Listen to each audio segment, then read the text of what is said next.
안녕하세요. 좋은 아침입니다. 오늘은 마태복음 14장에서 16장까지입니다. 자, 14장 1절을 보시면 그때에 분봉한 헤롯이 예수의 소문을 듣고 라고 써 있거든요. 여기서 분봉왕이라는 말은 이 당시는 그 로마의 치하에 있던 시대지 않습니까? 유다 땅을 이제 4분의 1로 나눠서 지방 통치자처럼 각각 나눠서 맡겼던 걸 얘기하는 거예요. 그러니까 예수님이 태어났을 때 베들레헴에서 그 두 살배기 밑으로의 아기들을 다 죽이라고 명령했던 그 사람이 누굽니까? 바로 헤롯 대왕이거든요. 헤롯 대왕의 아들이 지금 나온 헤롯 안티파스예요. 자, 헤롯 대왕에게 이제 여러 아들이 있었는데 각자 분봉왕으로 세워져서 통치하고 있었던 때였다고 합니다. 자, 여기서 나오는 헤로디아도 헤로디아라는 여자도 헤롯 대왕의 소녀라고 하더라고요. 그러니까 왕가에 속한 여자였던 거죠. 처음에는 이 헤로디아가 빌립, 그러니까 이 헤롯 안티파스의 동생하고 결혼을 했는데 이 안티파스가 로마에 갔다가 동생 빌립의 아내 헤로디아랑 눈이 그냥 딱 맞아버린 거예요. 그래서 동생의 아내와 불륜을 저지르다가 헤로디아도 권력력이 되게 강한 여자였다고 하거든요. 그러다 보니까 남편보다는 그 안티파스가 더 권력이 있다 보니까 이 남편 빌립을 버리고 헤롯 안티파스랑 재혼을 했던 겁니다. 자, 근데 당시에 율법에선 형제의 아내를 취하는 건 금지된 일이었기에 세례 요한이 이 점을 강하게 책망했던 거예요. 그래서 그 듣기 싫은 자신의 치부를 자꾸 말하니까 그냥 옥에 가둬버린 겁니다. 세례 요한은. 자, 세례 요한은 지금 옥에 갇혀있는 상황 속에서 헤롯 안티파스가 자신의 생일날이 된 거예요. 그래서 잔치를 벌여서 막 연회가 크게 열렸는데 그날 헤로디아의 딸, 즉 빌립과 헤로디아의 사이에서 낳은 딸이 헤롯을 기쁘게 해주려고 많은 사람들 앞에서 막 춤을 춘 겁니다. 헤롯이 얼마나 기분이 좋았는지 원하는 건 뭐든지 줄 테니까 다 말하라고 한 거예요. 그러자 이 딸이 엄마에게로 갑니다. 엄마에 가서 뭘 요구하면 좋을까요? 라고 물은 거죠. 그랬더니 헤로디아가 뭐라고 얘기한 줄 아세요? 세례 요한의 머리를 쟁반에 담아서 달라고 요청하거라. 이렇게 얘기한 거예요. 제 대박 아닙니까? 이 여자 정말 장난 아닙니다. 자, 진짜 세례 요한이 이 여자에게는 눈의 가시였음이 분명했던 거죠. 자, 이 일로 세례 요한은 죽게 되고 요한의 제자들이 와서 시체를 거둬다가 장사를 지내주고 이 일을 예수님께도 알리게 됩니다. 자, 예수님께서는 이 소식을 접하고 배를 타고 떠나서 따로 빈들에 가셨다라고 써 있거든요. 자, 이거는 요한의 죽음 앞에서 슬픔과 애도의 시간을 가지신 게 아닐까. 왜냐면 여러분 세례 요한은 예수님과 거의 동년배예요. 몇 개월 차이 안 나요. 두 사람이 몇 개월 차이로 태어났거든요. 그리고 영적으로도 가장 가까운 동역자이기도 했기에 예수님은 무리와 떨어져서 하나님께 기도하며 아버지와 깊은 대화를 하신 게 아닐까라는 생각이 들었습니다. 자, 이때 또다시 많은 무리들이 예수님을 찾아와요. 정말 시도 때도 없이 찾아오네요. 예, 이들이 찾아온 이유가 뭐겠습니까, 여러분? 자신들의 가장 큰 고난이자 현실의 큰 문제인 병고침, 그 병고침을 받고자 예수님을 길을 쓰고 찾아다니는 거예요. 자, 그럼에도 불구하고 예수님은 이들에게 영혼의 구원과 하나님의 나라를 전하기 위해 그들을 불쌍히 여기셨던 거죠. 자, 오늘 14장에서는 이 큰 무리들이 빈들에서 날이 저물도록 아무것도 못 먹은 상태로 날이 저물도록 있자 제자들은 이제 이들을 마을로 보내서 각자 먹을 것을 사 먹게 해야 된다라고 예수님께 제안을 드려요. 근데 이때 예수님은 보낼 것 없다.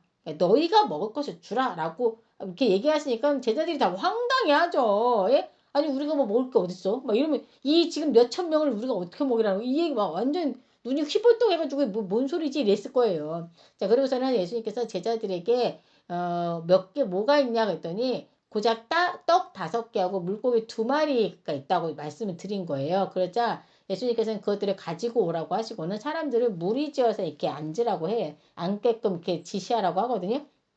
그리고 하늘을 향해 축사하시고 떡과 물고기를 나눠주시는데 그 많은 사람들이 다 먹고도 남은 거예요. 그러니까 남자만 5천 명이었거든요. 그러니까 그러면 거기에 여자와 어린아이들도 딸려왔을 거 아닙니까? 자, 그러니까 진짜 사실 엄청 많은 인파들이 먹을 양식을 엄청 많은 인파들에게 먹을 양식을 제공했던 거죠. 자, 이걸 경험한 사람들은 예수님을 어떻게 생각했을 거라고 생각하세요, 여러분? 병도 고쳐주지, 일용할 양식도 거저주지, 이분이야말로 우리의 왕이 된다면 우리에겐 정말 정말 뭐죠? 예? 엄청난 행복이 올 것이다. 정말 우리는 정말 평안할 것이다 라고 생각하면서 정말 좋겠다. 이분이 우리 왕이 됐으면 좋겠다 라고 생각을 했던 거예요. 예? 뭐 당연히 그렇게 했을 것 같지 않습니까? 자, 그래서 요한복음 6장에서는 이 오병이어 사건 후에 무리들이 이는 참으로 세상에 오실 그 선지자다 라고 하면서 예수님을 억지로 왕으로 삼으려 했다라고 기록되어 있습니다. 자, 그래서 예수님은 제자들이 이런 분위기에 쉽게 휩쓸려서 세상적 메시아에 대한 기대에 휘말리지 않도록 하시려고 서둘러서 너희 빨리 가라고 해요. 배에 태워가지고 가라고 하시고 예수님은 혼자 남아서 무리들을 다 챙겨서 보내고 하나님께 기도하러 산에 올라가시는 장면이 나오거든요. 보세요. 요한의 죽음, 오병이어의 사건, 그리고 무리들의 이 기대, 이런 큰 일들이 이어진 이 시점에서 예수님은 아버지의 뜻을 붙잡고자 혼자 기도할 시간이 필요했던 겁니다. 자, 그리고 이제 예수님은 제자들이 풍랑을 만나서 어려움에 처할 것도 이미 알고 계셨던 거예요. 자, 자신이 누구인지를 제자들에게 한 번 더 각인시키기 위해서 제자들의 믿음을 성장시키려는 그 의도로 제자들을 먼저 배에 태워 보내시고 정작 가장 힘든 순간, 풍랑이 일어서 정말 힘든 순간에 그들에게 오셔서 믿음을 가르치시기 위해서 바다 위를 걸어서 제자들에게 다가가신 거였던 거죠. 자, 여러분, 이런 모습을 보면 때때로 주님은 우리를 억지로 풍랑의 길로 내보냈을 때가 있음을 알 수 있지 않을까라는 생각이 들더라고요. 근데 그거는 우리를 버리심이 아니라 우리의 믿음을 성장시키시려는 그 주님의 계획으로 인한 거라는 거죠. 자, 지금 우리가 본 것처럼 풍랑의 순간 우리가 죽을 것 같은 그 위기가 있을 때 주님은 우리에게 오셔서 안심하라, 난이 두려워하지 말라라고 말씀하시는 그 분이시라는 거죠. 자, 여기서 우리 베드로가 정말 대박인 행동을 하잖아요. 저기 처음에는 예수님이 이렇게 예수님인지 모르고 뭔가가 막 이렇게 바다 위로 걸어오니까 얼마나 무섭겠는데 진짜 너무 무서웠을 것 같아. 진짜 컴컴한 밤에 무슨 검정이 이렇게 싹 해가지고 걸어온다 생각해보면 막 유령이다! 라고 외쳤다고 써있잖아요. 그러니까 진짜 얼마나 무서웠겠어요. 그랬더니 예수님께서 두려워하지 말아라. 나다. 라고 얘기해 주시잖아요. 그러니까 이 베드로가 그 상황에서 진짜 예수님 맞습니까? 그러면서 만약 예수님이시라면 나를 이 물 위로 걸어오게 하십시오 라고 얘기하지 않습니까? 진짜 독특해. 베드로는 정말 독특해. 그리고 진짜 물 위로 올라가. 예? 그래서 예수님은 처음엔 바라보고 걸어가요. 물 위를 걷는 최초의 인간이죠. 걷다가 이 파도에 철썩 바람에 딱 이게 정신이 번쩍 들어가지고 보니까 자기가 바다 위에 서 있는 거예요. 와! 그러더니 예수님을 보지 않고 이 바다와 상황을 보는 순간 밑으로 빨려 들어간 거죠. 그래서 와 뭐야 살려주세요 이렇게 된 거예요. 예? 자, 저는 그걸 보면서 예수님을 바라봤을 때는 우리가 어떤 상황에서도 걸어갈 수 있는데 우리가 상황과 위기에 그걸 보는 순간 그 문제를 보는 순간 시선을 들여서 그걸 보는 순간 우리는 늪으로 빠지게 되는 거죠. 이것도 참 굉장한 큰 교훈이 아닌가라는 생각이 들었습니다. 자, 15장에서도 예수님의 사역은 계속됩니다. 바리새인들과 서기관들 즉 종교 지도자 세력의 그 반발과 예수님의 정함과 부정함에 대한 기준, 이방 여인은 그 가나안 여인의 놀라운 믿음 이야기, 그리고 떡 7개와 물고기 2마리로 4,000명을 먹인 그 사건들이 기록되어 있거든요. 자, 기득권이 훼손될 위기를 느낀 이 바리새인들과 서기관들은 예루살렘으로부터 예수님을 찾아와서 앞에 딱 이르러가지고는 당신의 제자들이 떡 먹을 때 손을 씻어야 하는 그 장로들의 전통을 범했나이다! 라고 막 비판하고 있는 거예요. 진짜 뭘 하든 다 쳐다보고 있는 것 같아, 진짜. 아니, 좀 가서 공부하세요. 이렇게 하지 마시고. 그렇지 않습니까? 자, 이 장로들의 전통이 뭐냐면 하나님께서 직접 주신 계명이 아니라 후대의 이제 종교 지도자들이 하나님께서 주신 율법을 더 잘 지키기 위해서 만든 세부 규정과 간습이었던 거예요. 그러니까 첫 의도는 좋았어요. 근데 이게 시간이 지나면서 언젠가부터 하나님의 말씀보다 이게 더 위에 서기 시작한 겁니다. 자, 이에 예수님은 그들이 사람이 만든 전통은 지키면서 하나님의 계명은 전통을 핑계로 대면서 지키지 않는다는 것을 지적하시는데요. 하나님께서 너의 부모를 공경해라라고 계명 주셨잖아요. 우리 십계명에도 있지 않습니까? 자, 근데 이들은 부모를 부양하기 위해 생활비를 드린다거나 용돈을 드려야 하는데 그걸 하나님께 드렸습니다라고 서원했다라고 하면 부모님께 생활비나 용돈을 안 드려도 됐었던 거예요. 그러니까 결국 부모를 돌보지 않으면서도 나는 부모님 봉양할 돈을 하나님께 바쳤기 때문에 괜찮아 라고 스스로 의롭게 생각했다라고 한 거죠. 자, 진짜 이걸 보면서 진짜 위선자들이다, 위선자들 이런 생각이 들더라고요. 그러니까 예수님은 이들의 그 행태를 보시고 입으로 들어가는 것이 사람을 더럽게 하는 것이 아니라 입에서 나오는 그것이 사람을 더럽게 한다라고 말씀하시면서 정함과 부정함의 기준이 마음의 상태라는 것을 지금 가르쳐 주시고 계신 겁니다. 자, 이후 예수님은 그 두로와 시돈 지방에 들어가시는데요. 거기에서 한 가나안 여인이 예수님을 찾아온 사건이에요. 이 가나안 여인이 가나안 여인이니까 이방인이죠. 이방인은 유대인들에게 멸시를 받는 사람들이지 않습니까? 자, 이 여인에게는 귀신 들린 딸이 있었던 거예요. 근데 상태가 매우 심각하다 보니까 예수님이 온다는 소식을 듣고 여기까지 쫓아온 거예요. 그래서 예수님을 따라오면서 소리 지르면서 다윗의 자손이여 나를 불쌍히 여기소서 다윗의 자손이여 하면서 막 계속 귀찮게 뒤따라오면서 막 소리지고 그랬던 거예요. 그 제자들도 너무 그 여인이 귀찮으니까 예수님께 아니 저 여자 좀 보내소서 자꾸 따라오면서 소리 지르나이다 라고 얘기한 겁니다. 예수님은 처음에는 침묵해요. 막 쳐다도 안 봐. 그래서 여자가 계속 사정을 하자 예수님께서 뭐라고 얘기하시냐면 자녀의 떡을 취하여 개들에게 던지면 옳지 않다! 라면서 굉장히 좀 깜짝 놀랐어요. 이 말씀을 듣고. 아니 우리 예수님께서 이렇게 차갑고 냉소적인 말씀을 하시다니 막 이 생각이 들었거든요. 그러니까 한마디로 야, 개 같은 너에게 줄 것이 없다. 이 말인 거예요. 자, 그러자 여자가 뭐라고 말하냐면 옳습니다. 그러나 개들도 주인의 상에서 떨어지는 부스러기를 먹지 않습니까? 라고 말한 거예요. 사실 예수님은 일부러 이렇게 차갑고 냉소적으로 말씀하셨던 건데요. 예수님은 이미 이 여인의 믿음이 크신 것을 알고 계셨어요. 그래서 여인의 그 간청에 침묵을 하셨고 또 거절도 하셨고 그 다음에는 모욕적인 말까지 하셨던 건데 그때마다의 이 여인의 반응이 포기하지 않고 겸손히 매달리는 그 믿음을 제자들에게 보여줌으로써 제자들에게 이방인이지만 믿음으로 구원받을 수 있음을 보여주시려고 했던 겁니다. 자, 이어서 예수님은 많은 사람들을 고쳐주세요. 또 이 모든 일들을 행하시는 예수님을 보시고 사람들이 하나님께 영광을 돌리는 모습도 나오고 있습니다. 자, 그리고 무려 4천 명의 무리들이 예수님과 함께 사흘 동안이나 함께 하면서 말씀을 드리면서 지냈는데 예수님께서는 이 무리들을 그냥 집으로 돌려보낸 것이 몸내 마음이 안 좋으셨던 거예요. 사흘 동안이나 아무것도 안 먹고 말씀을 들었으니 가는 길에 배가 고파서 쓰러지기라도 할까봐 이들에게 먹을 것을 주기를 원하셨던 건데요. 그래서 이번에도 전에 5병의 기적처럼 오늘은 7병이어의 기적을 일으키신 거예요. 그러니 사람들이 여러분 생각해 보세요. 예수님을 어떻게 생각하겠어요? 5병이어의 기적을 경험했을 때처럼 예수님을 왕으로 세우겠다고 완전 더했을 거 아닙니까? 자, 16장에서는 바리새인과 사두개인들이 와서 예수님께 하늘로부터 오는 표적을 보여달라고 구하는 거예요. 그러니까 이거는 우리가 12장에서 보았던 장면과 너무 흡사하죠. 근데 차이가 있어요. 12장에서는 바리새인들과 서기관들이 와서 예수님께 표적을 구했던 거였다면 이번에는 바리새인과 사두개인이라고 써 있지 않습니까?